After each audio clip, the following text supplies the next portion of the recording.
And thank you so much for joining us on CBS 8 Plus. I'm Heather Myers. Here at CBS 8, we are working for you, getting to the bottom of stories that you've asked about. One came from a recent viewer who lives in University City. After 4 years, she wonders why the city hasn't fixed a broken light post that's located right next to an elementary school. Well, she came to us for our help, urging the city to replace the light. CBS 8's Ariana Cohen went to city officials to see what's going on. At the corner of Barino Court and Regents Road, and just steps away from the missing light post. Right next to me is Doyle Park, and right behind me is Doyle Elementary School. This is an area where families, children, and even college students walk around, since UCSD is right around the corner. A woman who has lived in this area for more than 30 years reached out to us for our help. She sent the city all these emails asking why it's taken more than 4 years to replace this missing light post. Jeannie Hoey owns this property near Regents Road that she rents out to tenants. In 2019, she says her tenants told her a car crashed into a light post that used to be here. It has never been replaced. It's important to me because I feel it's a public safety issue being close to an elementary school. It's very dark out here. There's a lot of activity where students from UCSD are constantly taking the bus to get to the university. This is a very high traffic area as far as I'm concerned, and I just don't understand why there's been no priority on this. She brought it up at a town hall meeting, and then she made a report on the city's Get It Done page in April 2022. She says the city closed her request in November 2022 without it ever getting fixed and without an explanation. They said if we're lucky, if they have the supply, it'll get replaced. What does that mean? I'm still part of University City, and so is my property. And I feel that it should be taken care of by our city officials. I feel it's part of my taxpayer taxes that I pay, and when there's no lights, that's a recipe for crime. According to the city's website, pole knockover damage should be repaired within 37 days. I asked the city's senior public information officer why the light post has still not been replaced in 4 years. The city sent me this statement, adding that they plan to work on it in the next 2 weeks. Hoey says the Get It Done page needs to be more transparent in giving people an explanation as to why something is not repaired. I would hope that this gets fixed in a very short amount of time. I don't think it should go on much longer. Working for you, Ariana Cohen, CBS 8. Well, we do have some good news to report after we aired this story. It took the city a little more than a week to take action. They sent a crew out, fixed the light, illuminating the area near Doyle Elementary School. If you have not received your San Diego water bill lately, you may want to look into why not. A man reached out to us here at CBS 8 saying he just got 10 months worth of water bills in just the past few days. The Birdland resident says he didn't notice his water bills hadn't been mailed to him until they all came at once. CBS 8 Shannon Handy is working for you on this story, including how the city of San Diego is now responding. The city of San Diego sends out water bills every 2 months. A man I spoke with who lives here in Birdland hadn't received one since April of last year. Now he's on the hook for more than $1,200 and wonders if this is happening to other customers as well. All these bills, it's just crazy. Ben Jarbo was shocked when he received 10 months worth of water bills from the city of San Diego this week. 4 of those bi-monthly bills arrived by mail in one envelope, followed by a 5th one the following day. How much is it adding up to? It's added up to $1,208. You may be wondering how Jarbo didn't know his water bills hadn't been paid since April. I asked him, and he says his wife usually takes care of it, but having received nothing in the mail, she didn't notice. That is until a neighbor of theirs mentioned he too hadn't received a water bill in a while. He asked me, he says, "Have you received a water bill?" I says, "No." He says, "No, I haven't either."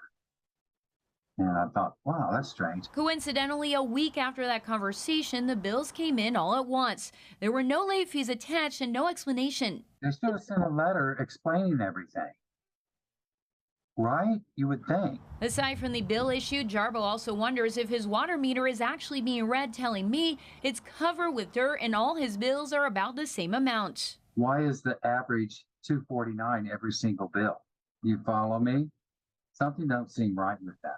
This isn't the first time East City's water department has been under scrutiny. A 2018 audit revealed 2,000 customers received inaccurate bills due to human error, some of which involve employees guessing water usage without actually reading meters. In this case, Jarbo called the city but wasn't able to reach anyone in person. So I tried. A spokesperson told me a letter was mailed out February 1st explaining the situation to Jarbo, writing in part his water meter, quote, was not in line with historic usage, so the system held the bill. The same occurred in subsequent periods. When staff researched the account, it was clear that the water meter was misread. The team then corrected the misreads and released all of the bills. The meter is also on the meter replacement list as it is challenging to read. There were 2 other incidents of misreads on that street in the past year, which also resulted in delayed billing. We apologize for the errors and remain committed to improving our service. Customers can pay off their accounts over time with no penalty or interest charge. I follow up by asking if other parts of the city were impacted. The same spokesperson said situations similar to this case can happen from time to time, and city staff works to resolve the issues as quickly as possible. Working for you, I'm Shanna Handy for CBS 8. Shannon, thank you. CBS 8 is updating a story that we've been following for weeks. Several large local condo complexes lost their property insurance due to wildfire risk. Well, this gives the people living there very few options. Now we have a response from state legislators. Our David Gottfredson spoke to a resident in Mira Mesa where hundreds of condo owners were told they'd have to pay $2,500 more a year for coverage. $2,500 is not a drop in the bucket, so there's a little bit of a shock. Walt Moramsky is one of 240 condo owners in the Canyon Park Villas in Mira Mesa who recently had their property insurance canceled by Farmers Insurance due to wildfire risk. And if it gets into the canyon, it would come up here. He says the city of San Diego owns the canyon behind their homes. We've done some brush mitigation. We don't own very much. Basically, at the fence line is the end of our property.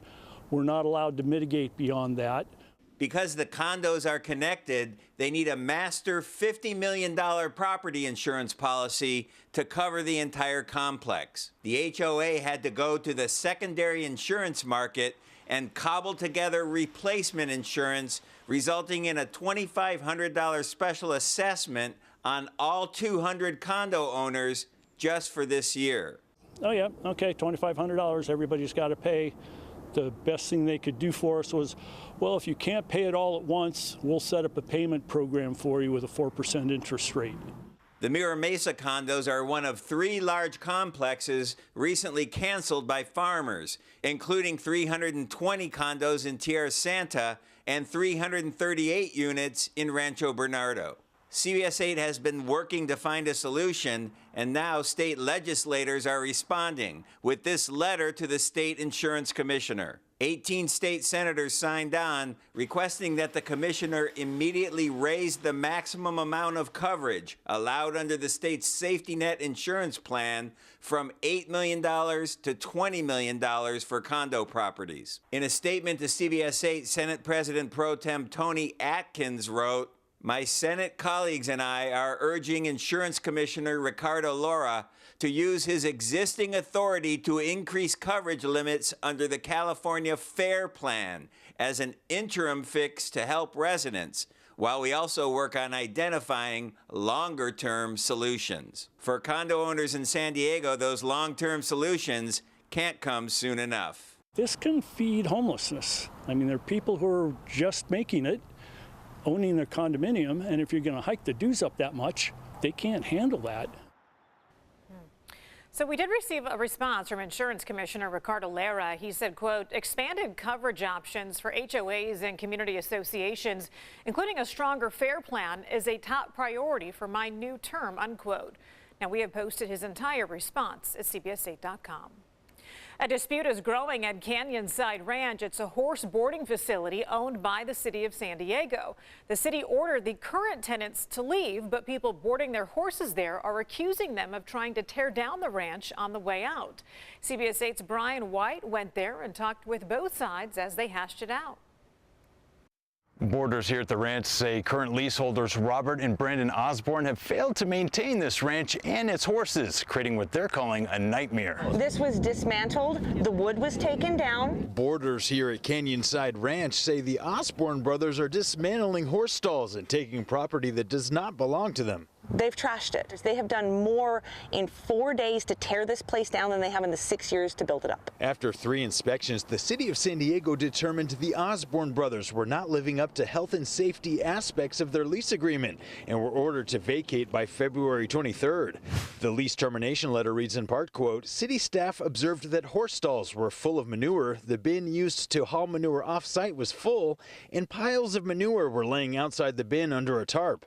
Boarders here say the manure issue is just the tip of the iceberg. We've had poor quality hay, horses skipped in feeding, inappropriate feed, rusty waters, leaky waters. They've never been here to take care of anything. The Osborne brothers then notified people here to remove their horses. They are telling us that we have to get out, that they're going to lock our utilities, that we're not going to have access to anything. We have to remove our property, but we can't remove the property with the horses inside of him. While I was there, I spoke with the Osborne brothers to get their side of the story. They say they love this ranch and had planned to retire here. This is a small group of people that have done a hack job with the city to pretty much turn the boarders against us. And so that way, because they wanted different management, and this is their way of doing it. To reassure Canyonside boarders, the city posted this notice, which reads, "The city of San Diego is not shutting down the stables. The city is not requiring that you remove your horses or belongings." I think the letter from the city says we don't have to go. I'm not going anywhere. I don't think anybody else should either. The city told me they're searching for an interim operator that would take over on the 24th, and that they'll be keeping the stables open during this transition and working with the Humane Society to ensure the welfare of the horses boarded on the property. I love it here. I want to stay. This is a home for us. This is our relief. This is our mental stability. This is our chance to get away from the things that we have to deal with in regular life. At Canyonside Ranch, working for you, Brian White, CBS 8. Remember, we want to work for you too. If there is something that you would like us to look into, email us at workingforyou@cbs8.com. Thank you so much for joining us. We'll see you next time.